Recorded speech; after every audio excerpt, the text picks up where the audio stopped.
Nylon मांजा विरोधात police व पालिका प्रशासन ॲक्शन मोडवर. पतंग उडवणाऱ्यांच्या चक्री जप्त करून केली होळी. जीवघेण्या नायलॉन मांजामुळे नाशिक जिल्ह्यात अनेक दुर्घटना घडल्या आहेत. संक्रांत उत्सव पार्श्वभूमीवर पतंग शौकीन येवला शहरात नायलॉन मांजा वापरून पतंगबाजी करत असतात. आता नायलॉन मांजाद्वारे पतंगबाजी करणाऱ्यांवर देखील कारवाई होणार आहे.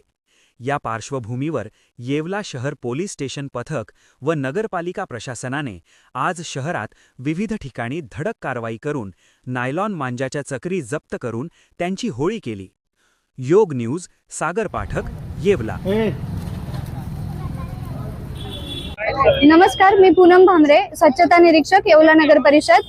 आज आपण बिंचूर चौफुली येथे सर्व पोलीस प्रशासन तसेच नगरपालिका प्रशासनातर्फे जमवून येवल्यातील नागरिकांना आवाहन करत आहोत की येवला शहरामध्ये आपला जरी पारंपरिक सण असेल पतंग उडवण्याचा, पण सर्वांना आवाहन करते की कोणीही नायलॉन मांजाचा वापर करू नका. आपला सण हा कोणतेही गालबोट न लागता साजरा करा.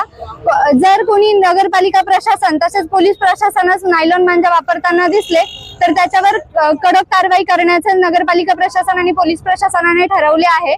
तसेच जर नायलॉन मांजा विक्रेते हे कोणा डीलर कडून घेत असतील त्या डीलरवर देखील गुन्हा दाखल करण्याचे प्रयोजन आम्ही केलेले आहे. तरी आपणा सर्वांना हा मकर संक्रांती सण कुठलेही गालबोट न लागता साजरा होण्यासाठी सर्वांनी प्रयत्न करायचे आहे आणि एवढेच आव्हान आहे की कोणीही नायलॉन मांजा वापरू नये. धन्यवाद.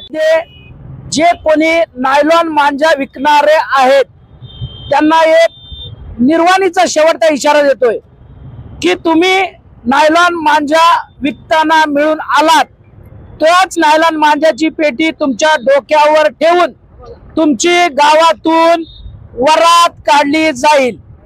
तुम्हाला याच्यामध्ये कोणताही हस्तक्षेप होणार नाही, तुमच्यावर गुन्हा दाखल होणारच.